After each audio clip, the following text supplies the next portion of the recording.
Hi everyone, welcome you to Way to M classes. ପିଲାମାନେ ଆଜିକାର ଯୋଉ ଭିଡିଓ ରହିଛି ଯୋଉଟା କି ହଉଛି ଆପଣଙ୍କର ଫୁଲ ସିଲାବସ କନସେପ୍ଟ କ୍ଲିୟର ରିଗାର୍ଡିଂ ଦ ଆନ୍ଧ୍ର ଷ୍ଟେଟ ବିଏଡ୍ ଆଡମିସନ। ତ ଆପଣ ଯେତେବେଳେ ଆନ୍ଧ୍ରପ୍ରଦେଶରେ କୌଣସି ଗୋଟେ ୟୁନିଭର୍ସିଟିରେ ଆଡମିସନ ନଉଛନ୍ତି ବିଏଡ୍ କୋର୍ସ ପାଇଁ ତ ଆପଣଙ୍କର ମନରେ କ୍ୱେଶ୍ଚନ ଥାଏ ଯେ ଆମର ସେଠି ସିଲାବସ କଣ ରହିବ, କଣ କଣ first semester, second semester, third semester, fourth ସେମିଷ୍ଟାରରେ ଆପଣଙ୍କର ସବଜେକ୍ଟ ରହୁଛି, କଣ ପ୍ରାକ୍ଟିକାଲ ୱାର୍କ ରହୁଛି। ତ ଆଜି ଏହି ଭିଡିଓରେ ଆମେ ସବୁ ଡିସ୍କସ କରିବା। ତ ଆମର ଏଇ ଯୋଉ ଆଜିକାର ଭିଡିଓ ରହିଛି ଫୁଲ ସିଲାବସ କନସେପ୍ଟ କ୍ଲିୟର ରିଗାର୍ଡିଂ ଦ ଆନ୍ଧ୍ରପ୍ରଦେଶ ଷ୍ଟେଟ ବିଏଡ୍ ସିଲାବସ ଯୋଉଟା କି ଆମେ ରହୁଛି। ତ ଆପଣଙ୍କର ପ୍ରଥମେ ଯଦି ଚ୍ୟାନେଲକୁ ଭିଜିଟ୍ କରୁଛନ୍ତି ତାହେଲେ ଆପଣ ପ୍ରଥମେ ସବସ୍କ୍ରାଇବ କରିନେବେ ଆଉ ବେଲ୍ ଆଇକନକୁ ପ୍ରେସ୍ କରିନେବେ। ଯେତେବେଳେ କୌଣସି ନୂଆ ଭିଡିଓ ଅପଲୋଡ ହଉଛି ଆପଣଙ୍କୁ ସର୍ବପ୍ରଥମେ ଆପଣଙ୍କୁ ନୋଟିଫିକେସନ ମାଧ୍ୟମରେ ମିଳିଯିବ। ତ ଆସନ୍ତୁ ଜାଣିବା ଯେ ଆନ୍ଧ୍ରପ୍ରଦେଶ ଷ୍ଟେଟ ବିଏଡ୍ ସିଲାବସଟି ଆପଣଙ୍କର କଣ ରହୁଛି ଫାର୍ଷ୍ଟ ସେମିଷ୍ଟାରରେ, କଣ ରହୁଛି ଆପଣଙ୍କ ସେକେଣ୍ଡ ସେମିଷ୍ଟାରରେ। ତ ପ୍ରଥମେ ଆମେ ଜାଣିବା ଯେ ଆପଣଙ୍କର ସେମିଷ୍ଟାର 1 ରେ କଣ ରହୁଛି। ତ ସେମିଷ୍ଟାର 1 ରେ ଯୋଉ ଆପଣଙ୍କ ଟୋଟାଲ ମାର୍କ ରହୁଛି ଯୋଉଟା କି ହଉଛି ଆପଣଙ୍କର 500 ମାର୍କର ରହୁଛି, 500 ମାର୍କର ଆପଣଙ୍କର ରହୁଛି। ଯୋଉଟା ଆପଣ ଏଇଠି ଦେଖିପାରିବେ ଟୋଟାଲ ମାର୍କଟି ରହୁଛି ଆପଣଙ୍କର 500। ତ ଆପଣଙ୍କର ପ୍ରାକ୍ଟିକାଲ କେତେ, ଆପଣଙ୍କର ଥିଓରି କେତେ ସେ ବିଷୟରେ ଆମେ ଡିସ୍କସ କରିନେବା। ତ ପ୍ରଥମେ ରହୁଛି ଆପଣଙ୍କର ଫିଲୋସଫିକାଲ ଫାଉଣ୍ଡେସନ ଅଫ ଏଜୁକେସନ ଯୋଉଟା କି ଆପଣଙ୍କର ଟୋଟାଲ ମାର୍କ ହଉଛି 100 ମାର୍କ, ଏଟା ଫୁଲ ମାର୍କ 100। ଆପଣଙ୍କର ତାପରେ ରହୁଛି ପର୍ସପେକ୍ଟିଭ ଇନ ଚାଇଲ୍ଡ ଡେଭଲପମେଣ୍ଟ ଯୋଉଟା କି ସିଡିପି କହୁଛନ୍ତି, ଯାହାର ଆପଣଙ୍କର ଟୋଟାଲ ମାର୍କ ହଉଛି 100। ତାପରେ ଆପଣଙ୍କର ରହୁଛି ଆଇସିଟି ଯୋଉଟା କି ଆପଣଙ୍କର ଟୋଟାଲ ମାର୍କ ରହୁଛି 100, ଯୋଉଟା କି ହଉଛି ଆପଣଙ୍କର ଏଟା କମ୍ପଲସରି ସବଜେକ୍ଟ ଉପରେ। ତ ଆପଣଙ୍କର ସାଇନ୍ସ ହଉ, ଆପଣ ସିବିଜେଡ୍, ପିସିଏମ୍, ଆର୍ଟ୍ସ ପିଲା ହଉ, ଏଇଟା ଆପଣଙ୍କର କମ୍ପଲସରି। ତାପରେ ଆପଣଙ୍କର ଆସୁଛି କଣ 4 ନମ୍ବରରେ ଆପଣଙ୍କର ଯୋଉମାନଙ୍କର ପିସିଏମ୍ ଥିବ, ମ୍ୟାଥ୍ ଥିବ, ଯୋଉମାନଙ୍କର ଆର୍ଟ୍ସ ଥିବ, ସୋସିଆଲ ସାଇନ୍ସ, ଆଉ ଯୋଉମାନଙ୍କର ସିବିଜେଡ୍ ଥିବ ସେ ବାୟୋଲୋଜିକାଲ ସାଇନ୍ସ, ଏ ପେଡାଗୋଜି ପେପର ନେଇକି ସେମାନେ ଅପସନ ଚୁଜ୍ କରିବେ, ଅପସନାଲ ଚୁଜ୍ କରିବେ। ଯୋଉଟା କି ହଉଛି ଆପଣଙ୍କର ଟୋଟାଲ ମାର୍କ ୟାର ହଉଛି 50। ତ ତାପରେ ଆପଣଙ୍କର ଡିସ୍କସ କରିବା 5 ନମ୍ବରରେ ହଉଛି କଣ ଯୋଉମାନେ ପିସିଏମ୍ ସେମାନଙ୍କର ଫିଜିକାଲ ସାଇନ୍ସ ରହିବ, ଯୋଉଟା କି ପେଡାଗୋଜି 2 ବୋଲି ଆମେ କହୁଛନ୍ତି ଏକୁ। ଆଉ ଏଟା ହଉଛି ପେଡାଗୋଜି 1, ଏଟା ହଉଛି ପେଡାଗୋଜି 2 ବୋଲି ଆମେ କୁହନ୍ତି।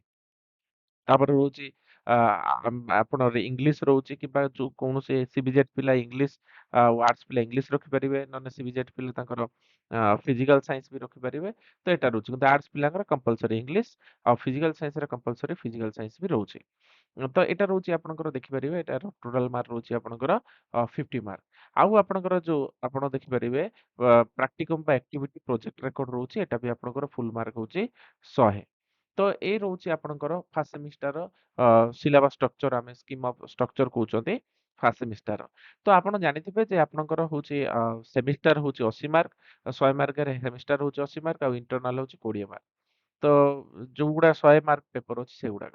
ଆଉ ଆପଣଙ୍କ ଯୋଉ 50 ମାର୍କ ପେପର ଅଛି, 50ରେ ହଉଛି 40 ହଉଛି ଆପଣଙ୍କ ସେମିଷ୍ଟାର ଏକ୍ସାମ ଦେବେ, ଆଉ 10 ମାର୍କ ହଉଛି ଇଣ୍ଟରନାଲ। ଯୋଉଟା କି ଆପଣଙ୍କର ଜାଣିଥିବେ 80 ମାର୍କର ଏକ୍ସାମ ହଉଛି ଟାଇମ ବି ହଉଛି ଆପଣଙ୍କର 3 ଆୱାର, ଆଉ ଆପଣଙ୍କର 40 ମାର୍କର ଏକ୍ସାମର ଟାଇମ ହଉଛି ଆପଣଙ୍କର 1.5 ବା ଆମେ କହୁଛନ୍ତି 1.5 ଘଣ୍ଟା ବୋଲି ଆମେ କହୁଛନ୍ତି।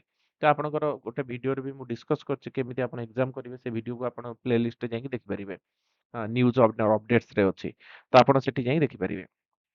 ତ ଆପଣଙ୍କର ଆଉ ଯୋଉ ରହିଲା ଆପଣଙ୍କ ପ୍ରାକ୍ଟିକାଲ ୱାର୍କ, ତ ପ୍ରାକ୍ଟିକାଲରେ ଆପଣଙ୍କର ଏଟା ହଉଛି 100 ମାର୍କ। ତ ଏଟା ଥିଲା ଆପଣଙ୍କର ସେମିଷ୍ଟାର 1 ଆପଣଙ୍କର ସ୍କିମ୍ ଷ୍ଟ୍ରକ୍ଚର ଥିଲା। ତାପରେ ଆମେ ଆସିବା ସେମିଷ୍ଟାର 2 ରେ। ତ ସେମିଷ୍ଟାର 2 ରେ ଆପଣମାନେ ଦେଖିପାରିବେ ଯୋଉଟା କି ଆପଣଙ୍କର କମ୍ପଲସରି କିଛି ନା ଆପଣ ସବୁଗୁଡା କମ୍ପଲସରି ରହିଛି, ଆର୍ଟ୍ସ ସାଇନ୍ସ ଯାହା ବି ହୁଅନ୍ତୁ ସମସ୍ତଙ୍କର କମ୍ପଲସରି ସବଜେକ୍ଟ ଏଠି ସେକେଣ୍ଡ ସେମିଷ୍ଟାରରେ। ତ ଆପଣଙ୍କର ସୋସିଓଲୋଜିକାଲ ଫାଉଣ୍ଡେସନ ଅଫ ଏଜୁକେସନ ଯୋଉଟା କି ହଉଛି ଫୁଲ ମାର୍କ ଆପଣଙ୍କର 100 ମାର୍କ ରହୁଛି। ଆଉ ଆପଣଙ୍କର ତାପରେ ହଉଛି ଆପଣଙ୍କର ଲର୍ଣ୍ଣିଂ ଆଣ୍ଡ ଟିଚିଂ ଯାହାର ଫୁଲ ମାର୍କ ହଉଛି 100। ତାପରେ ଆପଣଙ୍କର ରହୁଛି କଣ କ୍ଲାସରୁମ ଆଣ୍ଡ ମ୍ୟାନେଜମେଣ୍ଟ ଯୋଉଟା କି ଆମେ କହୁଛନ୍ତି classroom management leadership and action research, ଯୋଉଟା ଆମେ କହୁଛନ୍ତି ତାର ଫୁଲ ମାର୍କ ହଉଛି 50। ତାପରେ ଆପଣ ରହୁଛି ଆର୍ଟ ଏଜୁକେସନ ଯାହାର ଫୁଲ ମାର୍କ ହଉଛି 50। ତ ଆପଣ ଦେଖିପାରିବେ ଏଠି ଦୁଇଟା ମାର୍କ ହଉଛି ଆପଣଙ୍କର 100 ମାର୍କିଆ ପେପର ରହିଛି, ଆଉ ଆପଣଙ୍କର ଥିଓରି ଏକ୍ସାମ ଯୋଉଟା ଦେବେ, ଆଉ ଆପଣଙ୍କର ଦିଟା ରହିଛି 50 ମାର୍କିଆ। ତ ଆପଣ ଜାଣିଛନ୍ତି 80ରୁ ଆପଣ 100ରୁ 80 ହଉଛି ଆପଣଙ୍କର ସେମିଷ୍ଟାର, ଆଉ 20ଟା ହଉଛି ଇଣ୍ଟରନାଲ। ଏଟା ଆପଣ ଜାଣିଛନ୍ତି ସେଇଭଳିଆ 50 ମାର୍କିଆ 40ଟା ହଉଛି ଆପଣଙ୍କର ସେମିଷ୍ଟାର, ଆଉ 10 ମାର୍କଟା ହଉଛି ଇଣ୍ଟରନାଲ। ଏଟା ଆପଣ ଜାଣିଛନ୍ତି। ତାପରେ ଆପଣଙ୍କର ଏଠି ଟୋଟାଲ ମାର୍କ କେତେ ଏଇ ସେମିଷ୍ଟାର ସେକେଣ୍ଡ ସେମିଷ୍ଟାର 550 ମାର୍କ, ଏଟା ମନେ ରଖିଥିବେ। ଆପଣଙ୍କ ଟୋଟାଲ 2200 ମାର୍କ ଥାଏ। ତ 2200 ମାର୍କରୁ କିଛି ପ୍ରାକ୍ଟିକାଲ ଥାଏ ଆଉ କିଛି ଥିଓରି ଥାଏ। ତ ଆପଣଙ୍କ ଟୋଟାଲ ମାର୍କ ଫାର୍ଷ୍ଟ ସେମିଷ୍ଟାରରେ ମୁଁ କହିଲି ଆପଣଙ୍କର ଦେଖି ନେଇଥିବେ ତ ଫାର୍ଷ୍ଟ ସେମିଷ୍ଟାରରେ ଆପଣଙ୍କର ଯୋଉଟାକି ଥିଲା କେତେ? ଆପଣଙ୍କର 500 ମାର୍କ ଥିଲା। ଆଉ ଆପଣଙ୍କର ସେକେଣ୍ଡ ସେମିଷ୍ଟାରରେ ଯୋଉଟା ଆପଣଙ୍କର ଟୋଟାଲ ମାର୍କ ହଉଛି 550 ଆପଣ ଜାଣିଥିବେ। ତ ଆପଣଙ୍କ ଥିଓରି ମାର୍କ ଗଲା କେତେ? ଆପଣଙ୍କର ହଉଛି 300 ମାର୍କ ଗଲା ଥିଓରି ଯୋଉଟା 100, 100, 200 ଇଏ 50, 50, 100, 200 100 ହଉଛି 300। ଆଉ ଆପଣଙ୍କର ଯୋଉ ରେଷ୍ଟ ରହିଲା ଆପଣଙ୍କ ପ୍ରାକ୍ଟିକାଲ ୱାର୍କ ରହିଲା। ପ୍ରାକ୍ଟିକାଲ କଣ? ତ ଆପଣ ଦେଖିପାରିବେ ଏଠି ଗୋଟେ ପ୍ରାକ୍ଟିକମ୍ ଆକ୍ଟିଭିଟିସ୍ ରହିଛି ଯୋଉଟା କମ୍ୟୁନିଟି ଆକ୍ଟିଭିଟି ଉପରେ ସେଟା ହଉଛି 125 ମାର୍କର ଗୋଟେ ଆପଣ ପ୍ରାକ୍ଟିକାଲ ରହୁଛି। ଏଟା ଖାତାରେ ଲେଖିବେ। ତାପରେ ମାଇକ୍ରୋ ଟିଚିଂ ରହୁଛି। ସେଟା ବି ଆପଣଙ୍କର 25, 25 50 ମାର୍କ ଆପଣଙ୍କର ଏଠି ଦେଖିପାରିବେ 50 ମାର୍କ ହେଲା। ତାପରେ ଆପଣ ରହିଲା ସ୍କୁଲ କମ୍ୟୁନିଟି ଇଣ୍ଟର୍ନସିପ ଯୋଉଟାକି ଅବଜରଭେସନ ରେକର୍ଡ ଆପଣ ଲେଖୁଛନ୍ତି। ଯୋଉଟା ହଉଛି ଆପଣ କେତେ? ଗୋଟେ ହଉଛି 25 ଆଉ ଗୋଟେ 25 ଆଉ ଗୋଟେ 25 ତ 3ଟା ଆପଣଙ୍କର ହଉଛି 25, 25 ମିଶିକି ଏଠି 50 ହେଲା ଆଉ ଗୋଟେ ସିଙ୍ଗଲ ଅଛି 25 ଯୋଉଟାକି ହଉଛି 25। ତ ଆପଣଙ୍କ ଟୋଟାଲ ସବୁ ପ୍ରାକ୍ଟିକାଲ ଆଉ ଥିଓରି ମାର୍କ ମିଶେଇ ଦେଲେ ହଉଛି 550 ମାର୍କ ହଉଛି ସେକେଣ୍ଡ ସେମିଷ୍ଟର ପାଇଁ। ଏଟାକୁ ମନେ ରଖିଥିବେ। ଏ ପ୍ରାକ୍ଟିକାଲ ରେକର୍ଡ ଆପଣ ଲେଖିବାକୁ ପଡିବ ଆଉ ଏକ୍ସାମରେ ଆପଣଙ୍କର ରହୁଛି 100, 100, 200 ଇଏ 50, 50, 100 300 ମାର୍କ। ଏଟା ଆପଣ ଜାଣିଥିବା ଦରକାର। ତାପରେ ଆସିବା ଆମେ ସେମିଷ୍ଟାର 3 ରେ। ତ ଆମେ ସେମିଷ୍ଟାର 3 ରେ ଆମେ ଦେଖିବା ଏଠି ଆପଣଙ୍କର ଯୋଉମାନେ ସେମିଷ୍ଟାର 3 ଏକ୍ସାମ ଦେବେ ତ ଆପଣଙ୍କର ଏଠି କିଛି କମ୍ପଲସରି ରହୁଛି ଆଉ କିଛି ଅପସନାଲ ରହୁଛି। ଯେମିତିକି ଆପଣ ଫାର୍ଷ୍ଟ ସେମିଷ୍ଟାରରେ ଥିଲା। କିନ୍ତୁ ସେକେଣ୍ଡ ସେମିଷ୍ଟାରରେ ସମସ୍ତଙ୍କ ପାଇଁ କମନ। ଥାର୍ଡ ସେମିଷ୍ଟାରରେ କଣ ପେପର ରହୁଛି? ଯୋଉମାନଙ୍କର ରହୁଛି ପିସିଏମ୍ ସେମାନଙ୍କର ମ୍ୟାଥମେଟିକ୍ସ ରଖୁଛନ୍ତି। ଆପଣ ଦେଖିପାରିବେ ଆଉ ଯୋଉମାନଙ୍କର ସୋସିଆଲ ସାଇନ୍ସ ସେମାନେ ଆର୍ଟ୍ସ ସେମାନେ ସୋସିଆଲ ସାଇନ୍ସ ରଖୁଛନ୍ତି ଆଉ ସିବିଜେଡ୍ ପିଲା ବାୟୋଲୋଜିକାଲ ସାଇନ୍ସ ରଖୁଛନ୍ତି। ତ ଏଠିକାର ଟୋଟାଲ ମାର୍କ ହଉଛି କେତେ? ନା 50 ଯାହାର ଇଣ୍ଟରନାଲ ହଉଛି 10 ଆଉ ସେମିଷ୍ଟାର ହଉଛି 40 ଏଟା ଆପଣ ଦେଖିପାରିବେ। ତାପରେ ହେଲା କଣ? ଆପଣ ଯୋଉମାନେ ପିସିଏମ୍ ସେମାନେ ଫିଜିକାଲ ସାଇନ୍ସ ରଖିପାରିବେ, ଯୋଉମାନେ ସିବିଜେଡ୍ ଫିଜିକାଲ ସାଇନ୍ସ ରଖିପାରିବେ। ଆଉ ଆପଣଙ୍କର ଯୋଉମାନେ ରହୁଛନ୍ତି କଣ? ଆପଣଙ୍କର ଅ ଆର୍ଟ୍ସ ପିଲା ସେମାନେ ଇଂଲିଶ ରଖିପାରିବେ ଆଉ ସିବିଜେଡ୍ ପିଲା ବି ଇଂଲିଶ ରଖିପାରିବେ। ଆଉ ତେଲୁଗୁ, ଉର୍ଦ୍ଦୁ ଆପଣଙ୍କର ଅପସନାଲ ଯିଏ ଯେମିତି ରଖିପାରିବ। ତ ଏଟା ହଉଛି ଆପଣଙ୍କ କଣ? ଏହାର ଟୋଟାଲ ମାର୍କ ହଉଛି 50 ଯାହାର 10 ମାର୍କ ହଉଛି ଇଣ୍ଟରନାଲ ଆଉ 40 ମାର୍କ ହଉଛି ସେମିଷ୍ଟାରରେ। ଗଲା। ତାପରେ ଲର୍ଣ୍ଣିଂ ଆସେସମେଣ୍ଟ ଏଟା ହଉଛି କମ୍ପଲସରି ସବଜେକ୍ଟ ସମସ୍ତଙ୍କ ପାଇଁ ସାଇନ୍ସ ଆଉ ଆର୍ଟ୍ସ ପିଲା ପାଇଁ ସମାନ। ଯାହାର ଟୋଟାଲ ମାର୍କ ହଉଛି କେତେ? ନା ଆପଣଙ୍କର ହଉଛି 50 ଯାହାର ଇଣ୍ଟରନାଲ ହଉଛି 10 ଆଉ ସେମିଷ୍ଟାର ହଉଛି 40 ଆପଣ ଜାଣିଛନ୍ତି। ତାପରେ ଆସିଲା କଣ? ଅଣ୍ଡରଷ୍ଟାଣ୍ଡିଂ ଦ ସେଲ୍ଫ ଏଟା ବି ଆପଣଙ୍କ କମ୍ପଲସରି ଯାହାର ଟୋଟାଲ ମାର୍କ ହଉଛି 50 ସେଥିରେ ଇଣ୍ଟରନାଲ ବି 10 ଆପଣ 40 ହଉଛି ସେମିଷ୍ଟାର ଏଟା ଆପଣ ଜାଣିଥିବା ଦରକାର। ତ ଏଠି ଆପଣଙ୍କର ଥିଓରି ମାର୍କ ହେଇଗଲା 50, 50, 100, 50, 150, 50, 200 ତ ଆପଣ ଟୋଟାଲ ହଉଛି ଆପଣଙ୍କର ଏଇଠୁ ଦେଖିପାରିବେ ଏଇଟା ହଉଛି ଆପଣଙ୍କର ଥିଓରି। ଥିଓରିରେ ରହୁଛି ଆପଣଙ୍କର 200 ମାର୍କ। ତାପରେ ଆପଣଙ୍କ ରେଷ୍ଟ ମାର୍କ ରହିଲା କଣ? ଆପଣ ଏଠି ଦେଖିପାରିବେ। ତ ଆପଣଙ୍କର ଫାର୍ଷ୍ଟ ସେମିଷ୍ଟାର ଥିଲା 500 ତାପରେ ସେକେଣ୍ଡ ସେମିଷ୍ଟାର ହେଲା 550 ଆଉ ଏଇ ଥାର୍ଡ ସେମିଷ୍ଟାର ବି ଆପଣଙ୍କର ରହୁଛି 550 ଏଟା ବି ଆପଣ ଜାଣିଥିବା ଦରକାର। ତ ଆପଣଙ୍କର ଏଠି ଆପଣଙ୍କର ଯୋଉ 200 ମାର୍କ ଛାଡ଼ିଦେଲେ ଆଉ ଯେତିକି ମାର୍କ ରହିଲା ଆପଣ ପ୍ରାକ୍ଟିକାଲ ଯେମିତି ଆପଣ ଦେଖିପାରିବେ। ଏଟା ହଉଛି ପ୍ରାକ୍ଟିକମ୍ ଆକ୍ଟିଭିଟି ପ୍ରୋଜେକ୍ଟ ରେକର୍ଡ ଯୋଉଠି ହଉଛି 100 ମାର୍କ ଏଟା କ୍ୟାରି କରୁଛି। ଏଟା ଆପଣ ଖାତାରେ ଲେଖିବେ, ଲେଖିକି ଡିପୋଜିଟ୍ କରିବେ। ତାପରେ ଆପଣ ରହୁଛି କଣ?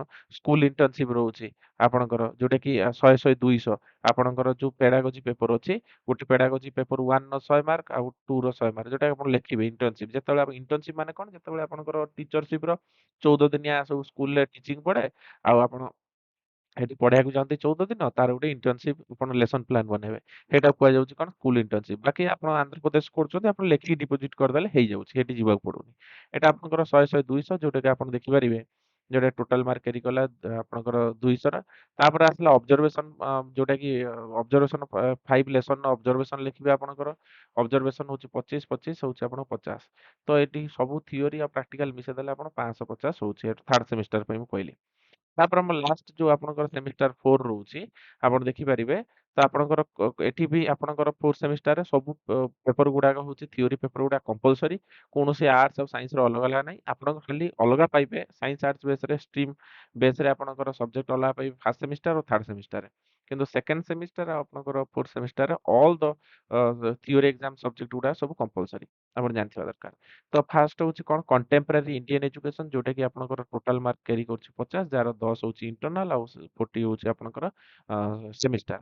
ଆଉ ଆପଣ ରହିଲା ଜେଣ୍ଡର ସ୍କୁଲ ଆଣ୍ଡ ସୋସାଇଟି ଯାହାର ହଉଛି ଟୋଟାଲ ମାର୍କ ବି 50 ଆଉ ତାର ବି 10 ମାର୍କ ହଉଛି ଇଣ୍ଟରନାଲ ଆଉ 40 ମାର୍କ ହଉଛି ସେମିଷ୍ଟାର ପାଇଁ। ଆଉ ଇନକ୍ଲୁସିଭ ଏଜୁକେସନ ଆପଣ ରହୁଛି ଯୋଉଟା କି ଟୋଟାଲ ମାର୍କ ହଉଛି 50 ଆଉ ଆପଣଙ୍କର 10 ହଉଛି ଇଣ୍ଟରନାଲ ଆଉ 40 ହଉଛି ଆପଣଙ୍କର ସେମିଷ୍ଟାର। ଆଉ ଆପଣଙ୍କ ଏନଭାରମେଣ୍ଟାଲ ଏଜୁକେସନ ରହୁଛି ଯୋଉଟା କି ହଉଛି ଟୋଟାଲ ମାର୍କ 50 ଆପଣ 10 ହଉଛି ଇଣ୍ଟରନାଲ ଆଉ 40 ହଉଛି ସେମିଷ୍ଟାର। ତ ଏଟା ଦେଖିପାରିବେ ଏଠି ବି ଆପଣଙ୍କର 200 ମାର୍କ ହଉଛି ଆ ଆପଣଙ୍କର ହଉଛି ଥିଓରି ପେପର ଉପରେ। ଆଉ ଆପଣଙ୍କ ରେଷ୍ଟ ଯୋଉ ରହିଲା ସେଟା ହଉଛି ଆପଣଙ୍କର ପ୍ରାକ୍ଟିକାଲ। ଯେଟିକି ଆପଣ ଜାଣିଥିବା ଦରକାର 4 ସେମିଷ୍ଟାରର ଟୋଟାଲ ମାର୍କ ହଉଛି 100। ତ ଫାର୍ଷ୍ଟ ସେମିଷ୍ଟାର ହେଲା 500, ତାପରେ ସେକେଣ୍ଡ ସେମିଷ୍ଟାର ହେଲା 550, ଥାର୍ଡ ହେଲା 550, କିନ୍ତୁ ଆପଣଙ୍କର ଫୋର୍ଥ ସେମିଷ୍ଟାର ରହୁଛି ଆପଣଙ୍କ 600। ତ ଟୋଟାଲ ମିଶେଇଦେଲେ ଆପଣଙ୍କୁ ଦେଖିବେ ଆପଣ ଟୋଟାଲ ମିଶେଇଦେବେ ଯେ ଆପଣଙ୍କର ହଉଥିବ କେତେ 2200 ମାର୍କ ହଉଥିବ। ଏଟା ଆପଣ ଜାଣିଥିବା ଦରକାର। ହେଲା। ତାପରେ ଆପଣଙ୍କର ରହିଲା କଣ ପ୍ରାକ୍ଟିକାଲରେ କଣ ରହିଲା ଗୋଟେ ପ୍ରାକ୍ଟିକାଲ ହଉଛି କଣ ପ୍ରାକ୍ଟିକମ ପ୍ରୋଜେକ୍ଟ ରେକର୍ଡରେ ଆପଣ 100 ମାର୍କ ରହୁଛି ଗୋଟେ ପ୍ରାକ୍ଟିକାଲରେ। ତାପରେ ଆପଣ ସେଇଭଳିଆ ସ୍କୁଲ ଇଣ୍ଟର୍ନସିପ ଆପଣଙ୍କର ରହୁଛି ଫୋର୍ଥ ସେମିଷ୍ଟାରରେ ବି 100 100 200 ମାର୍କ ଆପଣ ଦେଖିପାରିବେ। ଯୋଉଟା 200 ମାର୍କ କ୍ୟାରି କଲେ। ତାପରେ ଆପଣ ଜାଣିଥିବା ଦରକାର ଫାଇନାଲ ଟିଚିଂ ଗୋଟେ ପ୍ରାକ୍ଟିକାଲ ଏକ୍ସାମ ଟିଚିଂ ଥାଏ ଯୋଉଟା କି ଫୋର୍ଥ ସେମିଷ୍ଟାର ରୁହେ। ହୁଏତ ପିଲାମାନେ ଆନ୍ଧ୍ର ଯାଇକି 2ଟା କ୍ଲାସର ଟିଚିଂ ଦେଇପାରିବେ। ନ ଗଲେ ବି ଆପଣଙ୍କର ଯୋଉ କଲେଜ ମାନେ ସବୁ ଆଡଜଷ୍ଟ କରିଦଉଛନ୍ତି। ତ ସେ ବାବଦରେ ଆପଣଙ୍କର ରହୁଛି କଣ ପେଡାଗୋଜି 2ଟା କ୍ଲାସ ପଢେଇବେ। ଗୋଟେ କ୍ଲାସର 50 ମାର୍କ ଆଉ ଗୋଟେ କ୍ଲାସର 50 ମାର୍କ। ଯୋଉଟା କି ଯାହାର ଆର୍ଟସ ଥିବ ସେ ଗୋଟେ ସୋସିଆଲ ସାଇନ୍ସର ଗୋଟେ ଚାପ୍ଟର ପଢିବ। History, geography, political science, economics ଯେକୌଣସି ଗୋଟେ ଆଉ ଇଂଲିଶର ଗୋଟେ। ସିବିଜେଡ୍ ପିଲା ବାୟୋଲୋଜିକାଲ ସାଇନ୍ସର ଗୋଟେ ପଢେଇବେ। ଆଉ ଆପଣଙ୍କର ଇଂଲିଶରୁ ଗୋଟେ ପଢେଇ ପାରିବେ, ଫିଜିକାଲ ସାଇନ୍ସର ପଢେଇ ପାରିବେ। ପିସିଏମ୍ ପିଲା ଫିଜିକାଲ ସାଇନ୍ସ, ମ୍ୟାଥମେଟିକ୍ସ, ଫିଜିକାଲ ସାଇନ୍ସରୁ ଚାପ୍ଟର ପଢେଇବେ। ତ ଏଇ ହଉଛି 50-50 100 ମାର୍କ ଯୋଉଟା କି 2ଟା ଟିଚିଂ ଦବାକୁ ପଡେ। ତ ଏଇଟା ହଉଛି 100 ମାର୍କ। ତ ଏଇ ସବୁକୁ ଯଦି ଆପଣ ମିଶେଇ ଦଉଛନ୍ତି ତ ଆପଣଙ୍କର ଟୋଟାଲ ଥିଓରି ଆଉ ପ୍ରାକ୍ଟିକାଲ ମାନେ ମିଶେଇଦେଲେ ଏଠି ହଉଛି ଆପଣଙ୍କର 600 ମାର୍କ। ତ ଇଏ ଥିଲା ଆପଣଙ୍କର ମାନଙ୍କର ଯୋଉଟା କି ହଉଛି ସିଲାବସ ଷ୍ଟ୍ରକ୍ଚରକୁ ଡିସ୍କସନ କରିଦେଲି। ତ ଆପଣଙ୍କ ମନରେ କୌଣସି ଡାଉଟ ରହିବନି। ଆପଣ ଜାଣିଥିବା ଦରକାର ଯେ ଆପଣ ଯେତେବେଳେ ଆନ୍ଧ୍ରରେ ପଢୁଛନ୍ତି ତ ଆପଣ ଟୋଟାଲ 2200 ମାର୍କକୁ ଡିଲ୍ କରୁଛନ୍ତି। ତା ଦେହରୁ କିଛି ହଉଛି ଆପଣଙ୍କର ପ୍ରାକ୍ଟିକାଲ ଆଉ ହଉଛି କିଛି ଥିଓରି ଆପଣ ଦେଖିପାରିବେ। ମୁଁ ଏଠି ଡିସ୍କସ କରିଦେଇଛି ଟୋଟାଲ ବ୍ରିଫଲି। ତ ଆପଣ ଏଇ ସିଲାବସକୁ ଦେଖନ୍ତୁ, ମାଇଣ୍ଡରେ ରଖନ୍ତୁ ଆଉ ପଢାପଢି ଠିକ ଭାବରେ କରନ୍ତୁ। ତ ଆଜିକା ପାଇଁ ଏତିକି। ଧନ୍ୟବାଦ ସମସ୍ତଙ୍କୁ।